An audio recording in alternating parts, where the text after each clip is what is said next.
I want to ask a question, which is, what is your favorite film? And obviously you're thinking, why is it that when somebody gets a microphone in their hand, they have the right to start asking fatuous questions? Because of course, you don't have just one favorite film when there are so many films to choose from. And they all have different characteristics, and they're all suitable for different things and different situations and needs, and you can like all of them for different reasons without having a favorite. So I love Kodak Color Plus. You don't expect delicate pastel tones for it, and it gets really muddy if you're careless with exposure, but it renders these blocks of striking color, and it can also do really beautiful detail. Or Ilford HP5, it's not smooth, it's gritty, but it has this amazing range of shadows and blacks. It's detailed and strong. It's a film that can make architecture sing. I loved Agfa Photo Vista Plus. It was stunningly cheap. 2 for £1 at Poundland.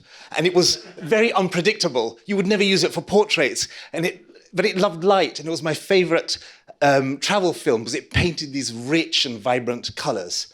And at the other end of the price range is Kodak Portra, which has this fine grain structure, though you can't really see it here, and it's balanced and well modulated, and it produces these beautiful natural skin tones, which makes it really perfect for photographing people.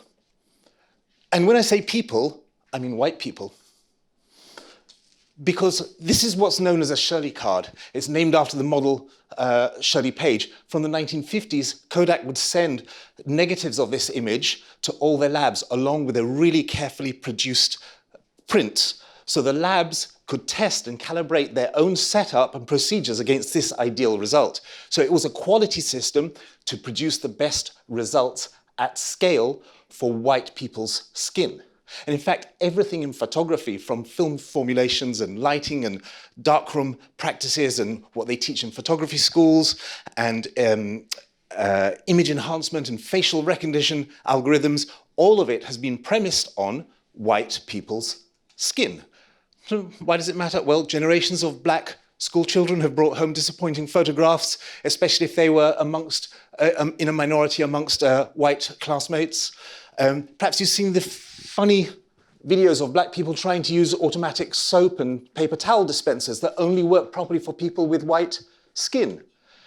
But maybe it's a bit less funny that apparently low oxygen levels may be harder to detect in darker skinned people using pulse optometry, which is perhaps why black children are 4 times more likely to suffer post-operative complications for certain procedures.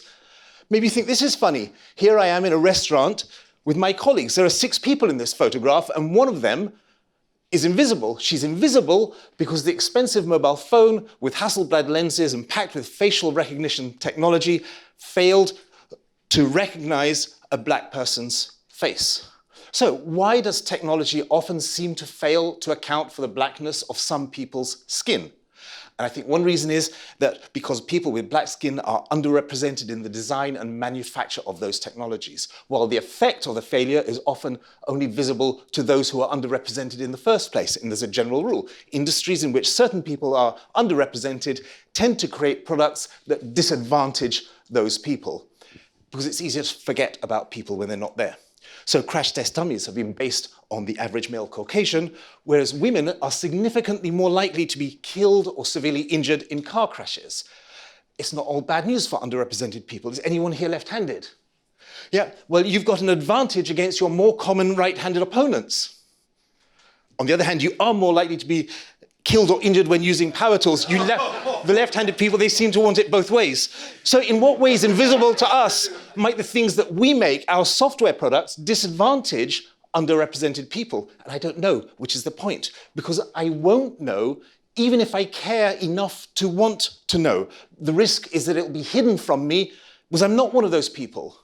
And because some groups of people are underrepresented in the room where the products are being made.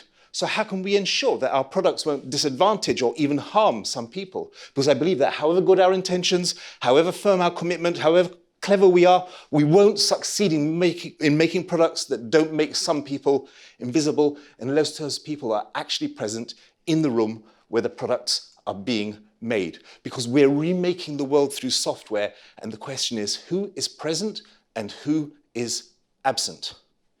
Thank you very much.